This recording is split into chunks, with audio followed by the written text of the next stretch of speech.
war is an enormous theme of the comic books, and certainly this movie on, as you say, on all fronts. And indeed, the struggle within is probably usually the hardest one, as we all experience it going through life. You know, we have decisions, not always clearly, you know, good and evil. And there's a good amount of ambiguity here. There's a certain amount of reluctance on the part of Harlan, for instance, to embrace his role in this, you know, epic battle for good and the salvation of mankind. I think there's a struggle inside of Draka, certainly. I mean, he is about to wage war, or so it seems, on his fellow vampires. So there is, you know, and that's a hell of a thing to do, and what has driven him to this point, and hopefully we get to find out more in forthcoming movies. And then there's this, there's a dichotomy there, isn't there, with, or rather a dilemma with regards to his son, who he is clearly keenly trying to forge a relationship with and offer some form of guidance to, but at the same time, his seed is the seed of his own doom, potentially.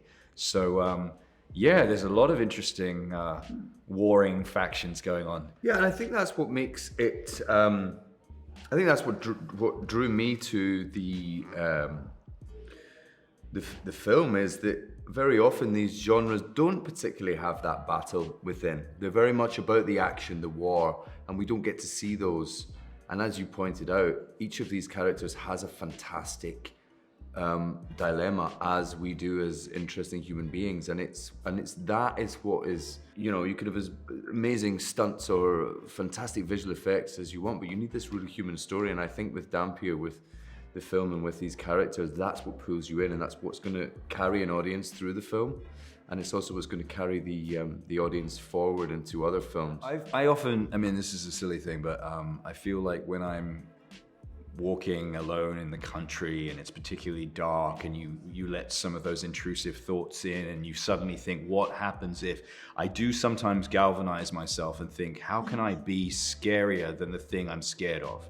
And so sometimes it does trigger that. I don't know if it's relevant to the question, but yeah, it's yeah. I mean, there's no better feeling, is there, than, and we find it, you know, these are, I guess, are actors' fears, but there's no better feeling than overcoming something that you're terrified of. And we, I guess, often, I certainly feel like you often have to do it in your job as an actor. You know, you know, there's constant little things that you're having to overcome, or fears, and there's no better feeling than going, I did that, you know, I've done that. Yeah, it's finding the courage, I guess, in all walks of life, you know, yes, to overcome those demons, and those demons do lurk often within, yeah, or under the bed. Dampyr. Yeah, series of movies, Dampyr. Yeah. That would be ideal. Perfect. Yeah, Also no, I mean, it's a pretty horrifying world, and you can't really trust anybody, but it's hopefully it's exciting. I think anything set in Italy. I love Rome. I love being back, and I love. I've spent a lot of time in Italy filming productions before, and I love it. I love the people, and it's really nice to be back after a couple of years of not being able to travel. Yes. We've been welcomed back, and it's lovely. Io poi parlo più di Kuriak, Tesla e Harlan. Sono tre personaggi che sono ambientati all'interno di un setting orrendo come la guerra, quella dei Balcani.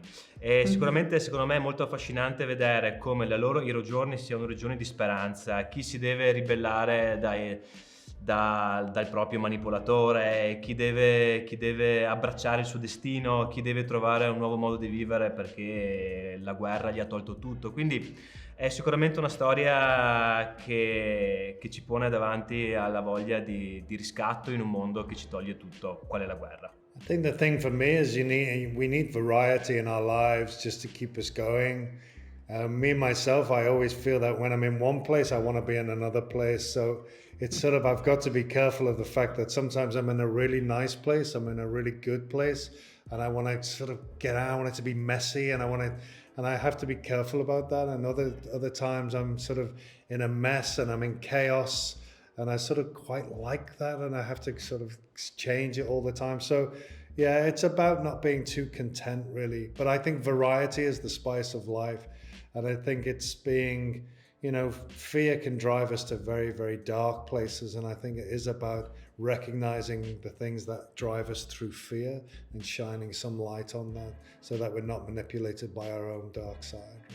Poi io penso anche questo, nel senso che mi piace molto quella battuta che fa Tesla e che ricorda ad Arlan che il sangue ha memoria, no? Perché alla fine il nostro protagonista dovrà abbracciare il suo destino, solamente che sarà bello in futuro vedere come questo eterno conflitto di essere un eroe, sapendo però che dentro di te hai una natura cattiva, qual è quella del vampiro, sarà interessante perché farà uscire tutte le sfumature possibili di Arlan.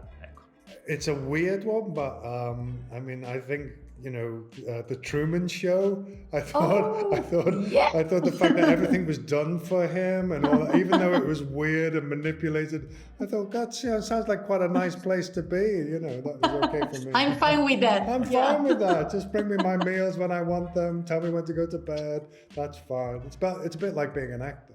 Guarda, è una domanda che probabilmente ogni settimana ti darei una risposta differente. Certo. Oggi ti dico Il Signore degli Anelli. Ecco, dai. Così. Perfetto. Vado sul sicuro.